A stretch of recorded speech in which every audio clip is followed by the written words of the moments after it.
What if I told you that the original copy of the Declaration of Independence is actually missing, and that it may hold the secret to a centuries-old treasure that's just waiting to be found?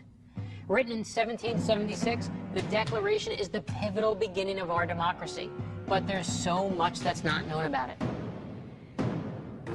Many historians insist that, contrary to popular belief, the cornerstone of our country was actually signed on August 2nd and not on July 4th. And some also say that Thomas Jefferson was not its main author.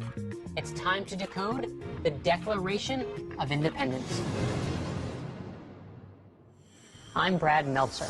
I've spent my life collecting stories, signs, symbols, and codes hidden in plain sight. Some have become the basis for my novels, but I've only scratched the surface, and now history has given me the resources to investigate the rest. This is Decoded.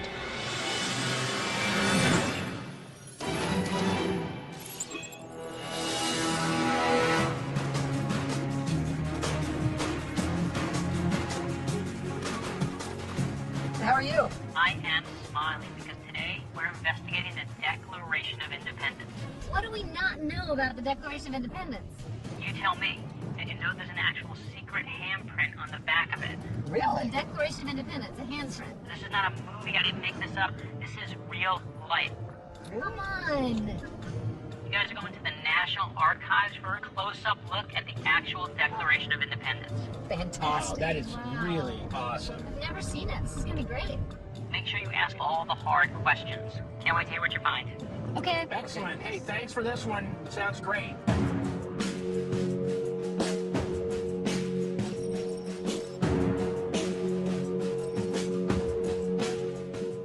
Have you ever been here, Scott?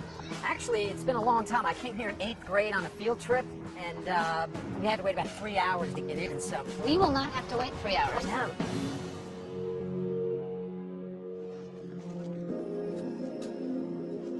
Wow.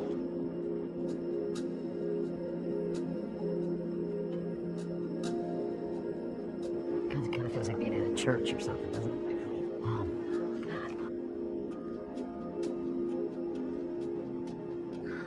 Great men huddled around this thing and taking such care about the wording itself. It makes you realize, I mean, just how human this thing was, that they sat down and wrote out what they believed and all signed it. Signing this thing, you could end up being hung. I mean, signing this thing was treasonous. Wow, that's And it serves their mother country. Well, that just shows how deep the beliefs must have run. I mean, to really be willing to give it all up for it. It's easy to forget what a dangerous piece of paper the Declaration of Independence was in 1776. England was the greatest superpower in the entire world, and America was just a ragtag group of 13 tiny colonies. But the Founding Fathers wanted to make the biggest, boldest statement possible. The Declaration of Independence wasn't a simple act of defiance, it was a statement of war. Signing it literally amounted to taking your life in your hands. We're decoding the Declaration of Independence and want to sort through fact and fiction if we can. How can we sometimes hear about someone finding the Declaration of Independence at a yard sale or in their attic? The one that people are finding and turning up at yard sales and thrift stores, like you mentioned, are the Dunlap broadsides. Those are the printed version that was done the night of July 4th. We think there was possibly about 200 that were printed that night. And there was only one that they signed on that day, or did they sign multiple copies? Actually, this wasn't signed. Kind of popular belief is that this was actually signed on July 4th. This was not signed on July 4th. This is why I love the National Archives. Trevor just put a whole new spin on the idea of Independence Day. Despite what most people think, July 4th wasn't the day we declared our independence or the day we signed the Declaration. July 2nd was the day we declared independence from Great Britain, and August 2nd, the day we signed the document. We celebrate on July 4th simply because that's the day that the Founding Fathers went public. July 4th would later become significant for another reason. The only two presidents to sign the Declaration of Independence, John Adams and Thomas Jefferson, competitive to the very end, both died on July 4th, 1826, 50 years after they helped write this great document. Okay, so someone took this writing, typeset it, Correct. and printed it. And then printed it. And then that was sent out to the various colonies and to some generals in the army. This is another example of what we think to be true and what is actually true are not the same. Right. One common misconception about the Declaration is that all of our founding fathers signed it. But in fact, among those who didn't is arguably the most famous, the big man himself, George Washington. The great general was actually in New York City at the time, preparing the Continental Army for an attack by the British. When he received his copy of the Declaration of Independence, he had it read to his troops to rally and inspire them. To get people pumped, he read them the Declaration. What about the story that Thomas Jefferson wasn't in fact the primary author? He did a first draft. Benjamin Franklin and John Adams both had input into it, and so it has some of their editorial additions on it. And then that's what became the Declaration. Let me be clear, Thomas Jefferson is one of my heroes. And he's my hero because he never took credit for writing the Declaration of Independence. In fact, the average American didn't find out he was the author until it was in his obituary. You're talking about a guy who had so much humility, it didn't even say the word president on his headstone. But some experts believe Jefferson merely edited the Declaration of Independence, and that its unique style, spelling, and capitalization point to Thomas Paine as the primary author. Paine wrote Common Sense, which many point to as the inspiration for the American Revolution. But he was a controversial figure who drank too much and had ideas that were too radical even for the founding fathers. What about Thomas Paine? That is a possibility. I think most historians would agree that when Common Sense came out in January of 1776, he opened up a lot of the ideas. So he kind of laid the groundwork to have people open to what the Declaration was saying. Trevor, we've also heard some other interesting rumors about the Declarations. I heard that there was some sort of handprint on the back of it. Is that true? Yes, that is true. There is a handprint on the back. It's one of those great unknowns. We don't know whose handprint it is. We don't know when it was done, but we do know it's there. Was it intentional? We have no way of knowing. It was in the hands of the State Department for most of the 19th century, and it was on display for much of that time. It was actually rolled up, and so they'd have to roll it and unroll it several times, so it was almost loved too much. When you go to the National Archives, you know what the #1 question the guards are asked? Is there a map on the back of the Declaration of Independence, like in the movie National Treasure? There isn't a map, but there is that handprint. Of course, there's been a ton of speculation as to who left the handprint, but my favorite theory is that Thomas Paine put his handprint on the back of the Declaration of Independence to protest not being allowed to sign the document that he wrote.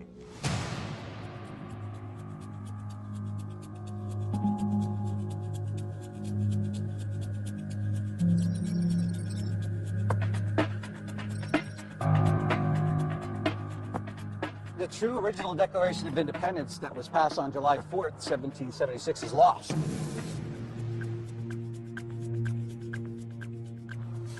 We don't know where it is. It's gone. What you saw is the one that was actually engrossed after New York approved the Declaration. Okay, nobody advertises that it's lost. Well, I don't know why, but when they passed the Declaration of Independence on July 4th, 1776, only 2 people signed it. It was John Hancock, who was the president, and Charles Thompson, who was the secretary of the Continental Congress. And it doesn't say unanimous because New York had not approved it yet. So I'm having trouble with thinking the Declaration of Independence is lost. I mean, where might it pop up? But one of the Dunlaps, which of the 200 broadsides, only 26 are known, that were printed on July 4th, actually turned up at a flea market behind a painting somebody bought. They tore the painting apart to take the frame. They were going to use the frame, and there was the Dunlap Declaration of Independence. The painting was purchased for $4. The copy of the Declaration of Independence sold for over $8 million. That is why my mother, God bless her, loved flea markets. You can get cheap, irregular socks and a copy of the Declaration of Independence. And that's a broadside. A broadside. That's not the original, and Norman Lear has it. He owns it. So it's not far-fetched that someone would uncover the... Well, there's only one. You know, there's 200 Dunlap broadsides out there, and we only know of 26. But there's only one that was passed on July 4th, 1776, that was rushed down to the printer. Wow. It's kind of like my dream to find it or be contacted when it is found so I get a chance to hold it and see it. Okay, here's my favorite part. What they're talking about is called the fair copy of the Declaration of Independence, the true first copy of the Declaration. But after submitting it to Congress, this fair copy disappeared. To this day, it is the holy grail of missing historical artifacts. Jefferson's first complete draft of the Declaration of Independence as we know it. One of the things I'm interested in is the question of authorship of the Declaration of Independence. Some people say, well, you know, it might well have been Thomas Paine who wrote the Declaration of Thomas Independence. Paine. You got to figure when he wrote Common Sense, Washington was at war, and only 1/3 of the people were behind him. Right. And then in January 1776, out comes this Common Sense, and now another third of the country comes behind it. And in Common Sense, what he did was he said, you know, we have to explain why we're going to declare our independence, which is really what the Declaration of Independence is. We also heard that we might be celebrating on the wrong day. Oh, absolutely. They were absolutely celebrating on the wrong day. Independence of the United States of America was declared on July 2nd, 1776. Right. The Declaration of Independence is the instrument that explains why we declared our independence. Everybody signed that on August 2nd, 1776. Do you have any other favorite stories? Thomas Jefferson Beale Papers. Very, very exciting. Okay, the Beale treasure isn't just associated with the Declaration of Independence. It's one of the most fascinating and legendary treasure hunting mysteries of all time. According to the story, over 100 years ago, a wealthy Virginian named Thomas Jefferson Beale, and that's a fake ID name if I ever heard one, buried $65 million of gold and then used a code based on the Declaration of Independence to shield its hiding place. If this story sounds familiar to you, that's because it is. The movie National Treasure took its premise that the Declaration of Independence is in fact a sort of treasure map from the Beale Papers. Beale supposedly hid the location in 3 separate codes, and he used one of the hardest codes in existence to hide it, a code that requires a particular writing to decipher it. In this case, the Declaration of Independence. Beale was on a hunting expedition from New Mexico into Colorado, and there they discovered a vein of gold with 30 others, and it was extracted and brought east. You know, there are a lot of people looking for this thing. Yes, over 100 years. They're still digging. Do you think the Beale Papers are legitimate? You don't know, but it's something, you know, we really should not exhaust, because let's face it, the cipher is very clear. One of the 3 letters of the Beale treasure has been decoded using the Declaration of Independence. But what if the other 2 can only be unlocked using that original copy? Buddy McKinley and Scott are about to find out the secret. But imagine finding that original fair copy.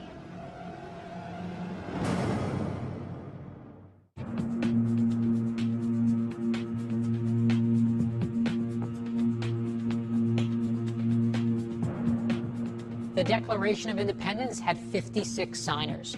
We all remember Jefferson, Adams, Franklin, and Hancock, but 52 other men also put their lives on the line for something they believed in. They might not be famous, but they're all founding fathers. In decoding the Declaration, Buddy, Mac, and Scott have stumbled onto the story of the Beale treasure, one of the most famous uncracked codes of all time.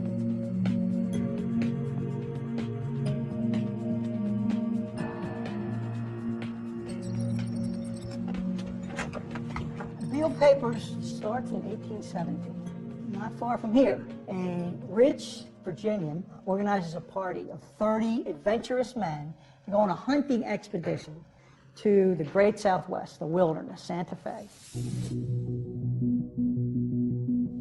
One of the guys goes into a cleft, this mountainous territory, little flash, and he goes a little further. What is this? What is this? It could be gold, and it is gold. I discover gold. And that pleasurable hunting trip, mercenary, right? What does gold do to you? Makes you greedy and crazy. Here's how the story goes. Thomas J. Beale hid the gold near Lynchburg, Virginia, and then wrote 3 ciphered letters. The first detailed where the treasure was, the second, how much was there, and the third, who was intended to inherit it. Beale left the ciphers with an innkeeper named Robert Morris. And this is where the story really gets insane. We're not even sure there was an innkeeper named Morris near Lynchburg, but we are sure there was a founding father named Robert Morris, one of the signers of the Declaration of Independence. Coincidence? Maybe. But you better believe it makes me want to find that original fair copy of the Declaration. How did the public first become aware of the Beale Papers? In 1885, James Beverly Ward, a Lynchburg attorney, copyrighted the story in the Library of Congress. He may have been associated with John William Sherman, who was associated with the Lynchburg Virginian newspaper. But my research takes a different tack. My theory is Poe. wrote this story. Edgar Allan Poe? He wrote the story in the 1840s. He also wrote what I believe and many believe is the greatest treasure hunting story ever, called The Gold Bug. As a mystery writer, of course I'm a fan of Edgar Allan Poe. Poe was famous for writing horror classics like The Pit and the Pendulum and The Raven. But he was also obsessed with codes and was responsible for popularizing cryptography in America. He even used to run contests in the newspaper where he challenged readers to break his codes. So creating a code based on the Declaration of Independence, a document that everyone in America will be familiar with, that's just the kind of thing Poe would have loved. Here's the story of the Gold Bug. It's about a man who decodes a cipher and finds a buried treasure. Sound familiar? But one of the plots of the story is you have to solve a cipher. And it's a substitution cipher that a lot of people get a kick out of it. It's simple enough that you can figure it out, and Poe explains it in the story. It was the first great treasure hunt combined cryptography story, and this is the same kind of story. So Poe definitely wrote it as a work of fiction. There's no gold out there if Poe wrote it.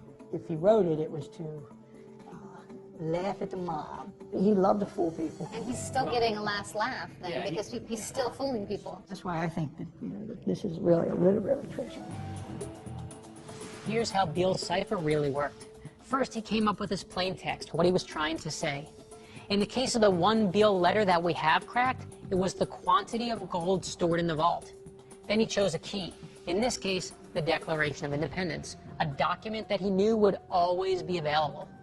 Numbering the words of the Declaration chronologically from 1 to 1,322, Beale used the first letter of each word. So every time he found the letter he wanted, he marked the corresponding number in the ciphertext. Sound complicated? It's not, unless you don't have the exact document that Beale was using, which is why code breakers have been banging their heads against the wall to break the other two ciphers for more than 100 years. If we understand it correctly, though, you are a descendant of Edgar Allan Poe. I'm descended from his cousin William. Okay.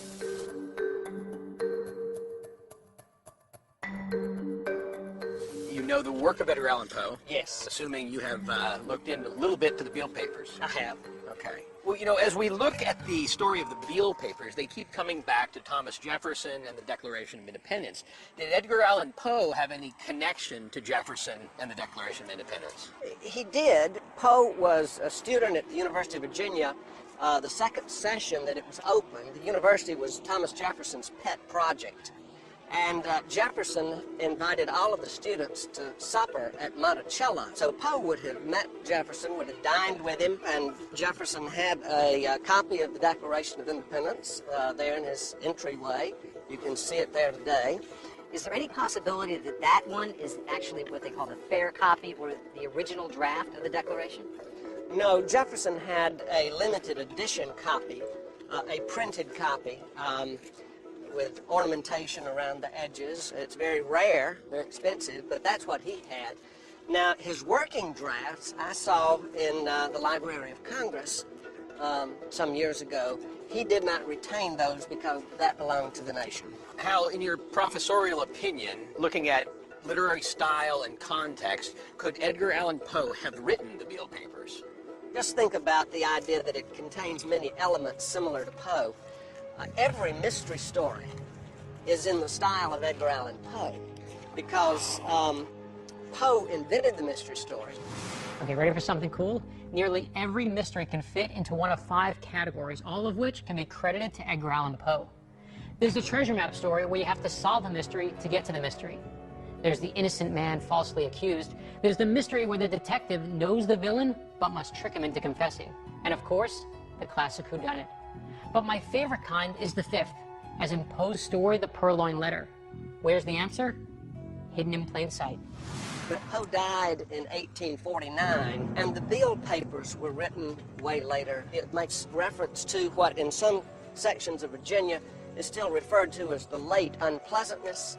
The Civil War is referenced in the Beale papers. So Hal, based on what you've told us, we can rule out Edgar Allan Poe as the author of the Beale papers. I think that's right. Whoever wrote it was writing in the tradition of Poe that continues to this day, but you would need to look somewhere else for the one who created this story.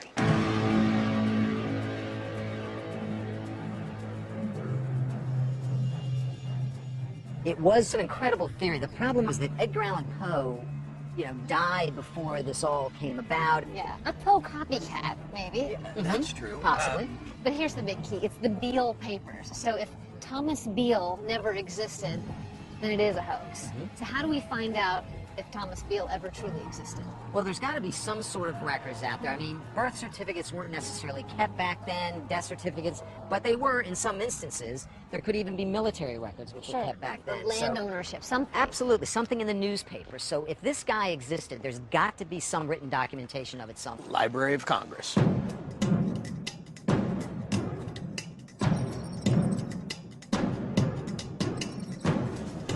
So most of my stuff should be online in the Library of Congress database. We're going to hit the card catalog and then check, see what we can find there.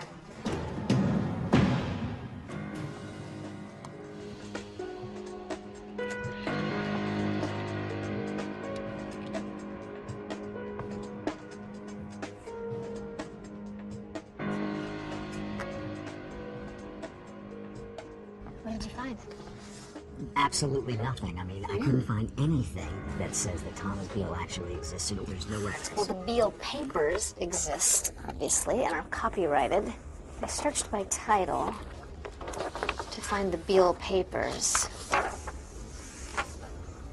Here they are. Oh, yeah, look. The Beale papers, containing authentic statements regarding the treasure buried in 1819 and 1821 Virginia. Okay, that's never been legitimate. recovered. I mean, this is legitimate, copyrighted. So James Beverly Ward. And the first place that this was published is in the Lynchburg Virginian, which belongs to John William Sherman. We know that guy exists. Right. And the author here is James B. Ward. Well, here's the question I would have. Can we assume he existed because he copyrighted these papers? It's James B. Ward, fake. We found evidence of the Beale papers, but the strange thing is, Thomas Jefferson Beale did not own the copyright. The owners were two guys named James Ward and John William Sherman.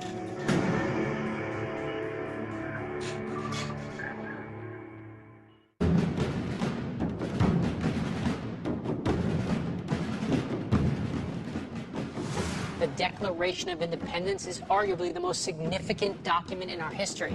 Yet, the original copy is missing, lost somewhere in America. Some believe that not only is it lost, but that it may be holding the key to a $65 million gold treasure. So Buddy McKinley and Scott have been looking at the Declaration of Independence in hopes of tracking down Thomas J. Beale's treasure. So far, they've been focused solely on Beale himself, but their investigation has just turned up two new suspects, James Beverly Ward and John William Sherman. Hey, Brad. What we have to remember is history is a centuries-old game of telephone. And what do we do in the game of telephone? We have to find who made the first whisper. Listen, we have to go back to the same question we always ask, the most vital question of all, who benefits? The first whisper is usually the person who profited. Who made the first whisper? I think Robert Ward said something about the first place the Beale papers appeared. The Beale papers claim to contain authentic statements concerning treasure buried in 1819 and 1821, but they weren't actually published until 1885. That gave the innkeeper Robert Morris plenty of time to decode the second cipher. The author of the Beale papers was kept anonymous, but the publisher and copywriter were not. The copyright belonged to James Beverly Ward, and it was published by the Lynchburg Virginian. The newspaper. Whoever advertised that. There you go. What's the guy who published them? On the Ward. copyright? Who is Ward? Yeah, and is Ward in any way connected to the newspaper? That's the question. You smell that? That was decoding just now. I just heard it.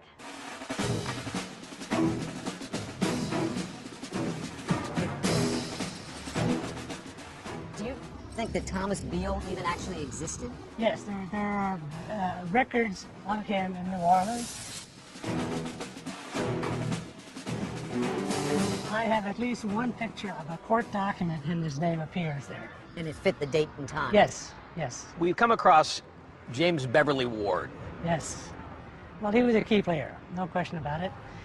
He applied for copyright to the Librarian of Congress as agent for the author. Who's that man? Is he associated with the Lynchburg Virginian? Absolutely. John William Sherman? John William Sherman. John William Sherman was the editor of the newspaper. In November of '85, John William Sherman bought the newspaper from Charles Button. They paid $5,000 down and a $10,000 IOU. Well, within 6 months, the paper ran into financial difficulties.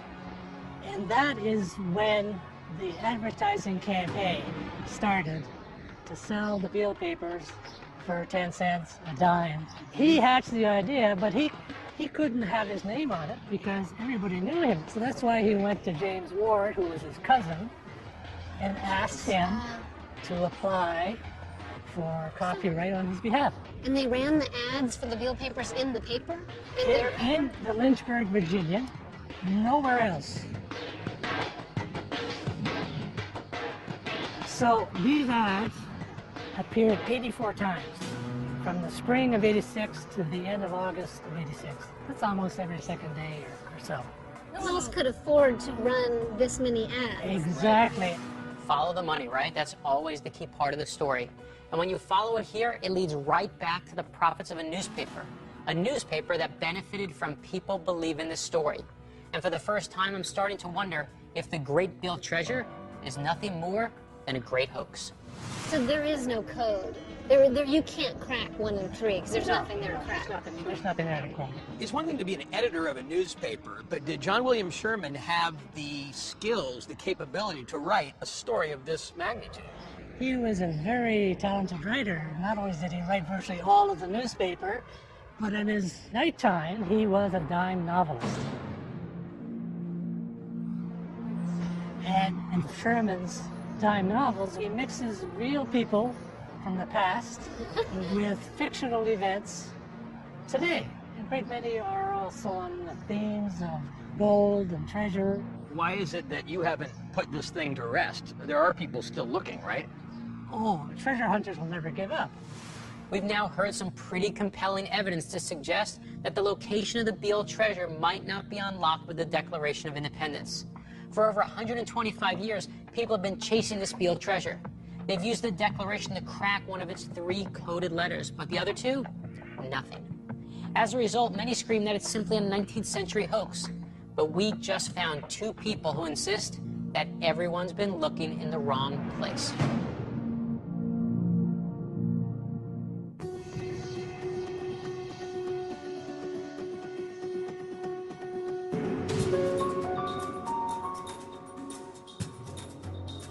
The search for the Declaration of Independence has led us to the Beale treasure. It's something that people have been chasing for more than a century. We've uncovered a few inaccuracies, and we're uncertain whether the treasure's reputed owner, Thomas J. Beale, was a real person or an alias based on the name of the Declaration's architect, Thomas Jefferson. If there is $65 million still out there, there's probably a paper trail still. There's got to be documentary evidence of this hunt. I'm curious more about the cryptography, how specifically it works, how the Declaration of Independence unlocked that second message, and how you get to the first and third. Everyone dreams of discovering treasure, right? And it happens more often than you think. In the 1980s, silver and gold from a sunken pirate ship were found off the coast of New England. In 2009, 1,500 pieces of gold, silver, and precious stones were unearthed in a field in Great Britain. The search for the original Declaration of Independence has led Buddy Scott and McKinley to the Beale treasure. Scott and McKinley are now meeting with a codebreaker who insists that he's made a breakthrough in the Beale case.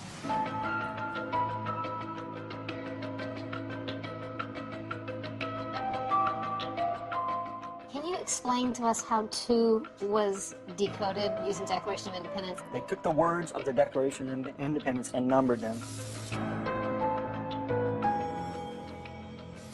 Okay. And as they went through, they took the first letter of those words to create the cipher. So the first number in the cipher is 115. So I should go to the 115th word, And use the first letter, which is instituted.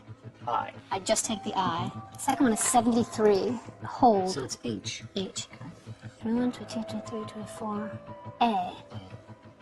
800. And so is that 1, 2, 3, 4, 5, 6, 7? Are we most? Oh, it's a V. Yep. It's starting to look like I have, yeah. 37. Should be an E, is it? 1, 2, 3, 4, 5, 6, 7. It's an E? Equal. I have.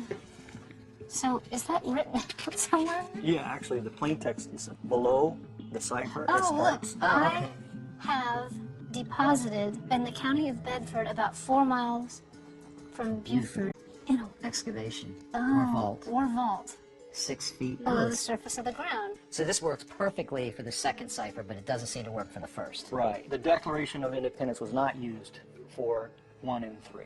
Okay. Now, it's been tried, it's been done that way, and it comes out mostly as gibberish. Whether or not there is a document that they used is yet to be found. People have been working on this for 175 years and have not had the ability to crack it.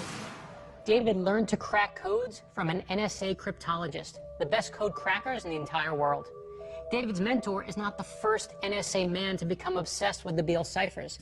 In fact, the Beale codes captured the attention of William Friedman, who was the NSA's first chief cryptologist. Friedman helped the U.S. win World War II by breaking Japan's Purple Code. He also made the Beale ciphers part of the training program for incoming code breakers. He spoke of the diabolical ingenuity of the ciphers, and he devoted many years to trying to break them himself. So if the Beale ciphers are a scam, then over the years, they've scammed some of our very best. But a friend of mine who happened to work for the NSA deciphered the locality of the vault using the frequency method, how frequently the letter occurs in the English language. By counting the numbers, you find the most frequent number, and that would be the most frequent letter. So say 71 appears over and over and over. You know 71 is going to be... Probably an E Okay. or an S. Okay. It's just like solving those puzzles where letters stand for other letters. If you see an X, a lot of times you can guess that it's an S or an E. Exactly. Okay. Exactly. That is exactly the frequency Okay. method. This says the vault location, buried New Orleans. Treasure rests near Stone, in location at Creole Shoshone Nation. So do you know where it is reading this? Because I don't. I have found a location that I think is where the treasure rests. I was going to say, so you do have a trip to New Orleans planned. David, there have been some incredibly smart people looking at this for a long time. I mean, why in the world hasn't anybody been able to find it yet? People are looking in Virginia. They're digging holes in Virginia, not in New Orleans. And why aren't you there with a shovel? Well, it's currently flooded. Oh. The Mississippi River overflowed, so I expect that the vault's probably filled in with sediment anyway. That won't be the case forever, though. No, it'll dry out. So then we'll go. Whatever you think about the Beale treasure, the frequency method potentially just unlocked what thousands of treasure hunters have been searching for: the location of the treasure in the very first Beale letter. So is it there? We won't know the answer until the area dries out.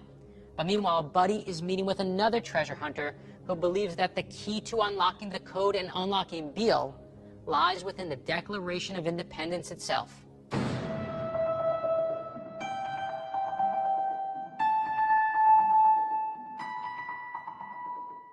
I understand you might have an interesting theory about the Beale papers. I picked up a book, The Memoirs of Jean Lafitte, and as I was going through there, I was just constantly getting thumped in the head.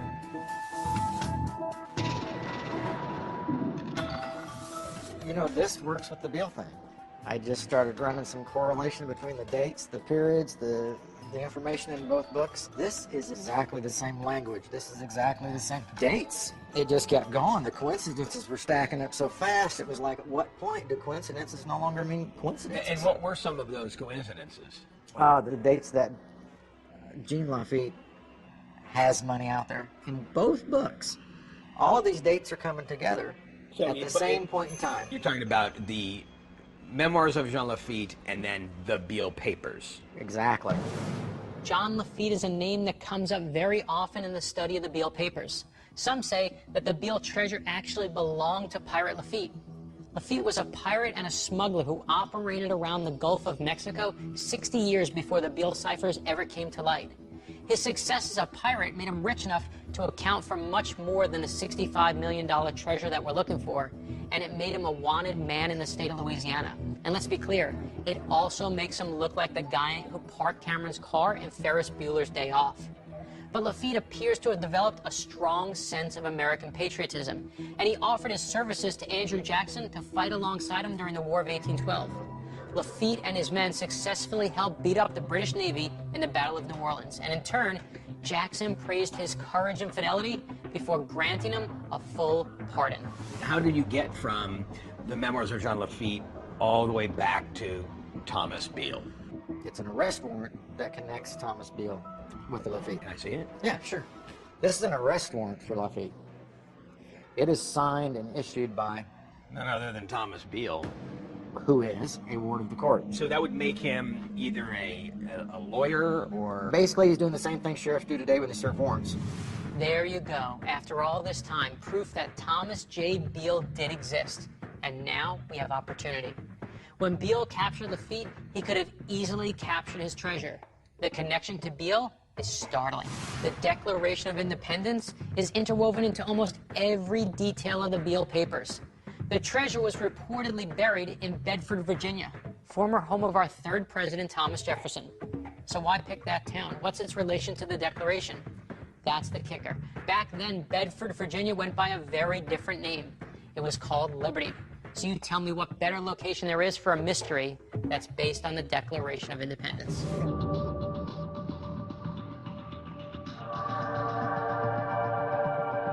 I think David Oxford's theory of the treasure being in New Orleans makes a lot more sense. I mean, the cipher was deciphered by a person who works for the NSA, which gives it some credibility. And it was straight from the cipher rather than the cipher leading you to Edgar Allan Poe. It was more straightforward. Brad Andrews, the man I talked to, believes that, I mean, he showed me a court document that connects Thomas J. Beale to the pirate Jean Lafitte of New Orleans. And this thing is legit. Well, you know what I like about that, too? The story of, like, the hunters going and just running across this gold mine and then mining it. But a pirate, those guys have treasure. They just steal it. Yeah, and listen, Jean Lafitte and his brother, the pirates Lafitte, were notorious corsairs of the Gulf. They definitely plundered Spanish ships. They had money. They had money, they had treasure. Right. That makes more sense to me. Well, this seemed pretty specific. A lot of the things really pinpoint almost an exact location. Wow. Do you buy it? I don't know if I buy it. Why would you give out clues to a treasure you know existed? If $65 million is out there, the last thing you're going to do is print information where someone else can go find it. Right, so is it a brilliant, brilliant story and a brilliant plan, or is it an elaborate hoax? Investigating the Declaration of Independence has put us on the trail of Thomas J. Beale and a reported $65 million in treasure. We've just learned that Thomas Beale was real, and we now know he had access to a very real treasure. But will the Declaration of Independence someday lead a treasure hunter to real riches? Buddy McKinley and Scott are still searching for that answer.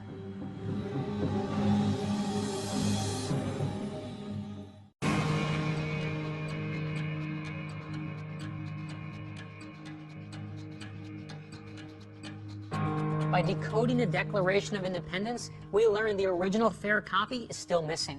And the Declaration itself could lead to $65 million hidden by the mysterious Virginian known as Thomas J. Beale. The Declaration of Independence is the key to our democracy. But here's the best part. Is it also the key to a national treasure that's still out there right now and still up for grabs? It's really good. Right? A little more intense than a West Coast Slurpee. This and cheesesteaks, what could be better? Very Philly, exactly.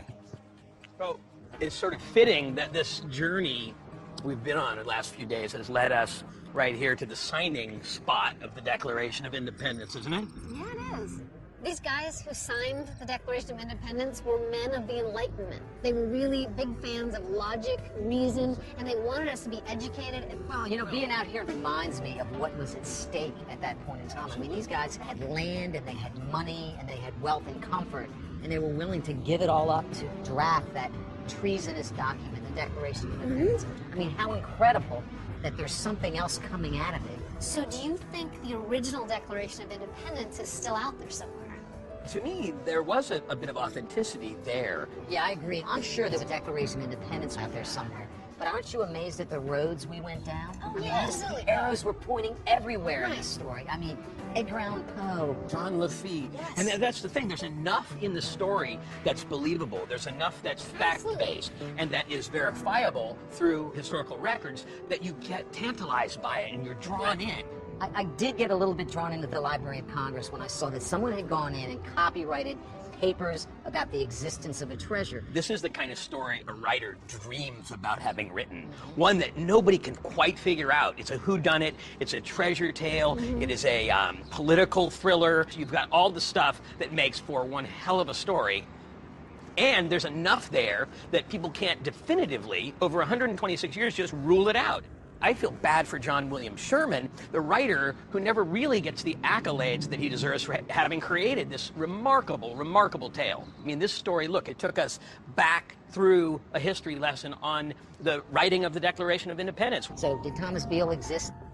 Jury's still out for me on whether Thomas Jefferson Beale existed, because there were references to Beale Street in New Orleans. The Beales were a prominent Virginia family, so I believe that Thomas J. Beale existed. Yeah, I think there was a Thomas Beale. Not specifically Right. that went on a hunting trip and did all those things, but I'm sure there was a Thomas Beale out there somewhere. I don't believe Thomas Jefferson Beale existed or needed to exist. He's just a fictional character. He's a name. I believe he was penned by John William Sherman. Brad was exactly right when he said this is a game of telephone and we needed to find the first whisper. And that first whisper came from John William Sherman. Really, towards the end, it just started to make sense when you saw that they were selling the pamphlets. It was the guy that printed it. They put it in their own newspaper. No other news organizations picked it up. The story got dismantled. It was a masterful defense knocking down the prosecution's theory. So are you all comfortable making this conclusion that the writer of the Beale Papers was John William Sherman? I believe that. 100%. I believe that. I am too. As a mystery writer, I so want to believe that the Declaration of Independence holds the secret key to $65 million of pirates' gold. Buddy McKinley and Scott are all convinced that John William Sherman is the one who wrote the Beale ciphers and wrote the Beale Papers, and that the entire thing is a hoax. But I'm not so sure. Just because a story sells newspapers doesn't mean it's a fake. Yes, Sherman was a novelist, but maybe that just proves he knew a great story when he saw it. One fact remains inarguable.